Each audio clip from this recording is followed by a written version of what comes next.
Remember the before times? Before the breakup announcement shattered the Swiftie-verse like a dropped disco ball? For 6 years, Taylor Swift and Joe Alwyn existed in a bubble of their own making. It was a love story told in whispers, in stolen glances at awards shows, and in the quiet poetry of her later albums.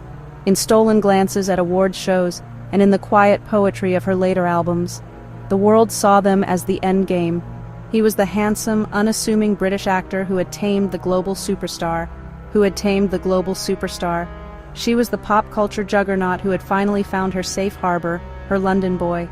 Their romance was a fortress, impenetrable to the prying eyes of the paparazzi and the insatiable hunger of the gossip machine. It was perfect, almost too perfect. Let's rewind the tape. The scene is the 2016 Met Gala. Taylor Swift, in a futuristic silver Louis Vuitton dress and bleached blonde hair, is co-chairing the event. She's at the peak of her 1989 fame, a global phenomenon. Elsewhere in the glittering crowd is Joe Alwyn, a handsome but relatively unknown actor from Crouch End, London. He wasn't yet a name, just a handsome face in a sea of them. It was the perfect cover for a clandestine beginning, a secret handshake in the middle of the world's most photographed party. The lore, as pieced together by fans with the dedication of FBI cryptographers, suggests this is where it all began. Taylor herself seemed to confirm it in her song Dress, with the lyrics, "Flashback to when you met me, your buzz cut and my hair bleached." They met, a spark was ignited, but the timing was off. Taylor was still with Calvin Harris, and soon after, she would embark on her whirlwind, highly publicized summer romance with Tom Hiddleston. For 6 years, the public's understanding of the Taylor Swift and Joe Alwyn relationship was an exercise in forensic analysis. It was a puzzle constructed from song lyrics, rare paparazzi shots, and the occasional, painfully brief mention in an interview. He was her London boy, the inspiration behind an entire album, Lover, that felt like a sun-drenched celebration of finding a safe and normal love. He was the anchor in the storm, the one who loved her for her, not for the spectacle. The Reputation era was about finding love in the dark, and Lover was about bringing it into the light, even if that light was still filtered through a very thick curtain. Joe, for his part, played the role of the silent partner to perfection. In interviews, he was a master of polite deflection. When asked about Taylor, he would offer vague pleasantries about not wanting to be private but guarded, and that he'd rather talk about the work. It was a respectable stance, but it also created a vacuum. The world knew he was with one of the most famous women on the planet, yet he offered almost nothing. Then came the pandemic, and with it, the folklore and Evermore albums. Here, their relationship seemed to evolve from muse and artist to creative collaborators. Joe Alwyn was credited under the pseudonym William Bowery, co-writing beautiful, heartbreaking songs like Exile and Betty. This was a shocking reveal. He wasn't just the quiet boyfriend, he was a creative partner. For many, this solidified their status as a true power couple, their bond extending beyond romance into art. The breakup announcement in April 2023, delivered via a sterile sources say report from Entertainment Tonight, claimed the split was amicable and not dramatic. The official line was that the relationship had just run its course. It's the most generic, PR-friendly breakup line in the celebrity playbook. It's designed to shut down speculation, to make everything seem neat and tidy. But this is Taylor Swift we're talking about. Nothing is ever that simple, and the fandom immediately became a CSI unit, dusting for prints and searching for clues that we had all missed. The amicable explanation was too clean, too boring, too unbelievable for a love story of this magnitude. The first theory, and perhaps the most plausible, revolved around the sheer logistics of their lives. Taylor was about to embark on the Eras Tour, a gargantuan, world-spanning stadium tour that would cement her legacy as one of the greatest performers of all time. This wasn't just a concert series, it was a cultural phenomenon, a full-time job that demanded every ounce of her energy and focus. Joe, meanwhile, was continuing his acting career, a profession that also requires travel and intense focus, but on a vastly different scale. Could their divergent career paths and schedules simply have become too much to sustain? Then there are the whispers about marriage. For years, fans speculated that they were secretly engaged or even married. The lyrics in Lover and Paper Rings fueled endless engagement rumors. What if, after 6 years, the conversation about the future became a point of contention? The theory goes that Taylor was ready for the next step, for a more public and permanent commitment, while Joe was hesitant, perhaps not ready for the lifetime of intense scrutiny that comes with being Mr. Taylor Swift. But the most intriguing cracks started to appear in Taylor's onstage behavior during the Eras tour. Fans noted that she swapped the emotional ballad Invisible String, believed to be about her and Joe's cosmic connection, with The One, a song about a love that could have been the one but wasn't. She was seen getting emotional during songs like Champagne Problems, a track about turning down a proposal. Were these just artistic choices, or was she communicating with her audience in the only way she knew how? She was processing her grief in real time, in front of 80,000 people a night. Beyond the practicalities of schedules and marriage, there's a deeper, more compelling theory about the split, a fundamental clash of ambition and creative drive. Taylor Swift does not operate on a normal human frequency. Her ambition is relentless, her work ethic is legendary, and her desire to connect with her audience is the central driving force of her entire being. She is building an empire, not just a career. She thinks in terms of eras, legacies, and cultural domination. Now consider Joe Alwyn. He is, by all accounts, a talented and serious actor who values his craft. But his world is the world of indie films and character-driven dramas. It's a world that prizes subtlety, artistic integrity, and anonymity. He has expressed a clear discomfort with the mechanisms of celebrity culture. He doesn't want to be in the spotlight unless it's for his work. He is a private person who found himself in a relationship with the least private person on earth.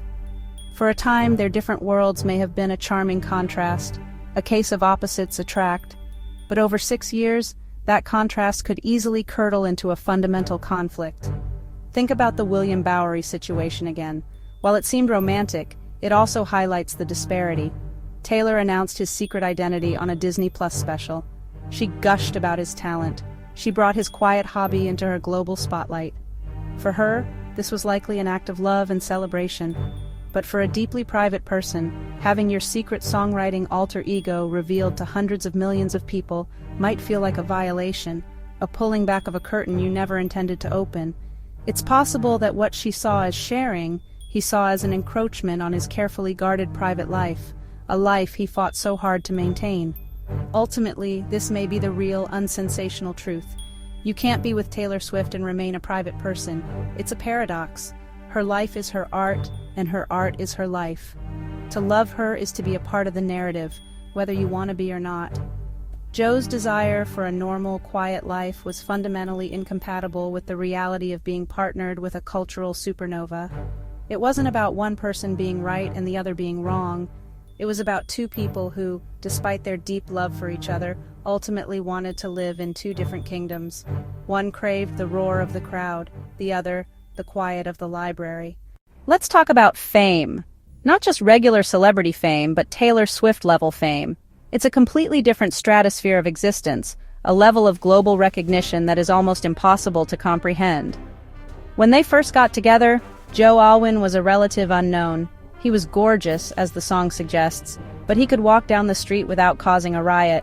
He had the one thing Taylor had lost forever: anonymity.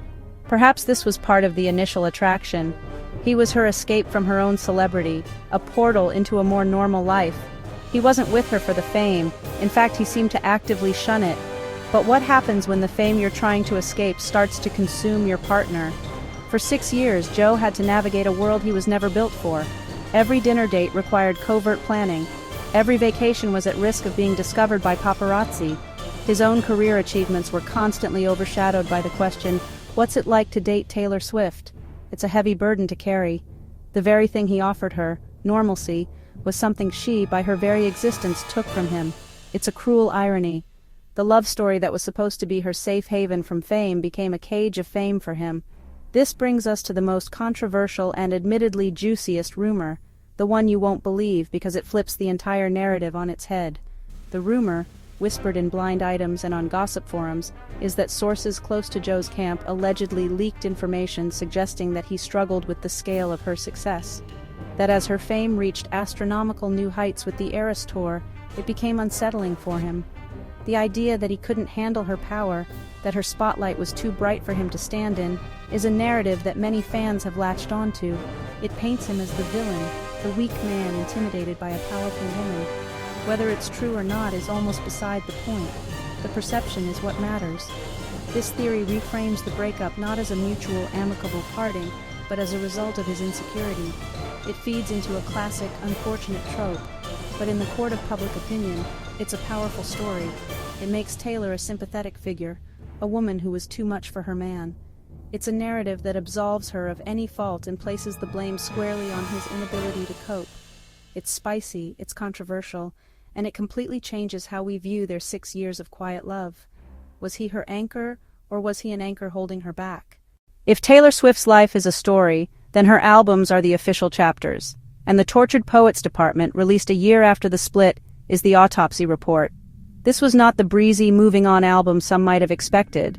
This was a deep, dark, and often scathing dive into the slow, painful death of a relationship. The title itself felt like a direct reference to a group chat Joe reportedly had with other actors called the Tortured Man Club. The gloves were off, and the scalpel was out. Taylor was ready to tell her side of the story, and it was far from the amicable narrative we were first sold. The lyrics on this album are brutal. On So Long London, she sings about trying to save a dying love. It paints a picture not of a relationship that ran its course, but of one she fought desperately to keep alive until she couldn't anymore. On My Boy Only Breaks His Favorite Toys, she describes feeling like a cherished object that was ultimately discarded. It's the language of profound heartbreak and disillusionment, the sound of someone realizing the person they thought was their safe harbor was actually the source of the storm. The album dismantles the myth of their perfect private love. It suggests that the silence wasn't peaceful, it was lonely. In Fresh Out the Slammer, she hints at feeling trapped, and on I Can Do It With a Broken Heart, she reveals the devastating reality of performing on the Eras Tour while privately falling apart. This album repositions their entire 6-year relationship. The privacy that we saw as a strength is reframed as isolation. The quiet, unassuming boyfriend is recast as a passive, perhaps even depressive figure who couldn't match her vitality. It's a masterclass in narrative control, a complete lyrical demolition of the fairy tale.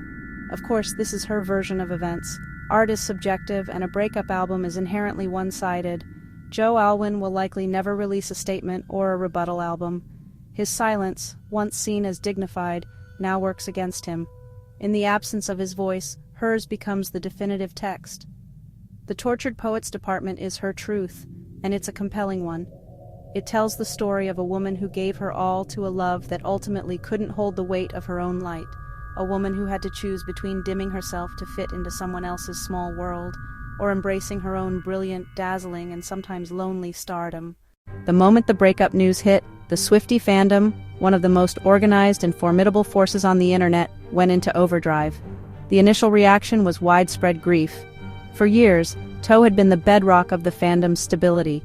They were the parents of the fandom, the proof that a happy ending was possible. Their split felt personal to millions of people who had invested emotionally in their love story. The digital streets were flooded with crying emojis and broken heart gifs. It was the end of an era in more ways than one, and the collective mourning was palpable and to outsiders a little bewildering. This grief quickly splintered into different factions, creating a sort of fan civil war. On one side you had the loyalists, those who stood by the amicable narrative and wished both Taylor and Joe well. They argued for privacy and respect, urging fellow fans not to pick sides or vilify Joe. They held on to the memory of the lover era, believing that the love was real and that its ending didn't negate its beauty. This was the diplomatic, let's be mature about this camp, a noble but ultimately smaller faction in the chaos that was to come. They were the peacekeepers in a kingdom on the brink of war. On the other side, a much louder and more aggressive faction emerged, Team Taylor. Fueled by the on-stage song swaps and the eventual lyrical assassination on the Tortured Poets Department, this group was ready for a fight. Joe Alwyn went from being the fandom's beloved London boy to public enemy number one. They scoured his interviews for signs of disrespect, analyzed his body language in old photos, and championed the narrative that he had held her back or broken her heart. His silence was interpreted as guilt, and any fan defending him was labeled a traitor.